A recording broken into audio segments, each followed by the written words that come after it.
ఖరీఫ్ సీజన్లో 50 లక్షల మెట్రిక్ టన్నుల ధాన్యం కొనుగోలు చేస్తామని, అందుకు 6,70 లక్షల గోనె సంచులు అందుబాటులో ఉంచుతామని చెప్పి ఆచరణలో రాష్ట్ర ప్రభుత్వం తీవ్రమైన నిర్లక్ష్యం చేస్తుందని, కనీసం గోనె సంచులను రైతాంగానికి అందించడంలో తీవ్రంగా విఫలమవుతుందని, రైతుల ఉసురు తగులుతుందని, రైతులకు గిట్టుబాటు ధర ఇవ్వకపోతే కూటమి ప్రభుత్వం పతనం తప్పదని సిపిఐ రాష్ట్ర కార్యవర్గ సభ్యులు పి కామేశ్వరరావు హెచ్చరించారు.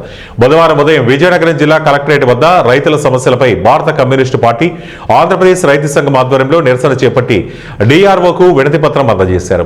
ఈ సందర్భంగా సిపిఐ రాష్ట్ర కార్యవర్గ సభ్యులు కామేశ్వరరావు, ఆంధ్రప్రదేశ్ రైతు సంఘం జిల్లా ప్రధాన కార్యదర్శి డేగల అప్పలరాజు మాట్లాడుతూ తేమ శాతం పేరుతోనూ ధాన్యం రంగు మారిందని, రాళ్లు రప్పలు ఉన్నాయని, ధాన్యం కొనుగోలు చేయకుండా అనేక కొర్రీలు పెడుతున్నారని ఆగ్రహం వ్యక్తం చేశారు. కనీసం పంటను ఆరబెట్టుకోవడానికి, తడవకుండా కాపాడుకోవడానికి పట్టాలు కూడా ఇవ్వడం లేదని ఆవేదన వ్యక్తం చేశారు. కొనుగోలు కేంద్రం, రైతు సేవా కేంద్రం, రవాణా ఇన్ఛార్జీలు, కస్టోడియన్ ఆఫీసర్లు కలిసి రైస్ మిల్లర్లతో కుమ్మక్కై ధాన్యం దళారులకు అమ్ముకునే విధంగా వ్యవహరిస్తున్నారన్నారు. దీంతో 75 కేజీల బస్తాను 1200లకు అమ్ముకుని బస్తాకు 400 నుంచి 500 వరకు నష్టపోతున్నారని కామేశ్వరరావు తెలిపారు. ధాన్యంతో పాటు పత్తి కొనుగోలు విషయంలో పీఎం యాప్, సీఎం ల్యాబ్ పేరుతో అనేక ఇబ్బందులు పెడుతున్నారన్నారు. రాష్ట్రంలో 2.5 లక్షల హెక్టార్లలో మొక్కజొన్న సాగు ఉందని, సుమారు 13 లక్షల దిగుబడి వస్తుందని అధికారుల అంచనా. మద్దతు ధర క్వింటాలకు 2,400 ఉన్నప్పటికీ వ్యాపారులు మార్కెట్లో 1600 నుంచి 1700 మధ్యలో కొనుగోలు చేస్తున్నారని తెలిపారు.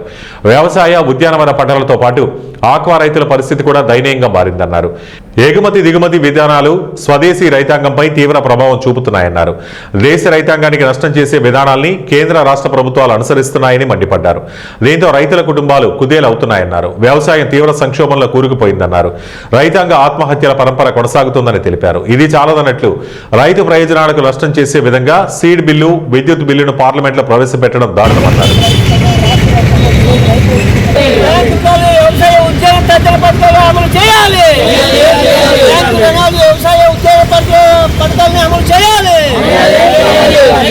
అన్ని పంటలు మద్దతు ప్రకటించి అమలు చేయాలి. రైతు సంఘం పంటల బీమా అమలు చేయాలి.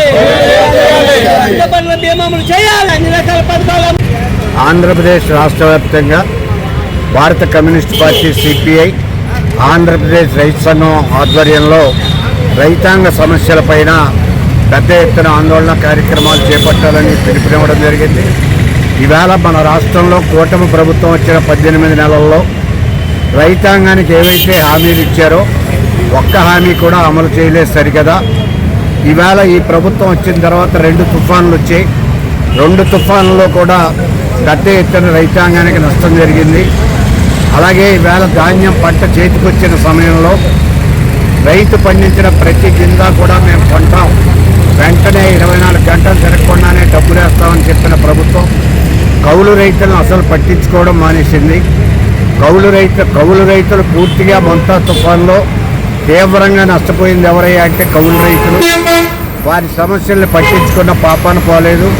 వాళ్ళకి ఏ విధమైన రైతు భరోసా కానీ, అన్నదాత సుఖీభవ కానీ ఏది కూడా వాళ్ళకి చెందలేదు.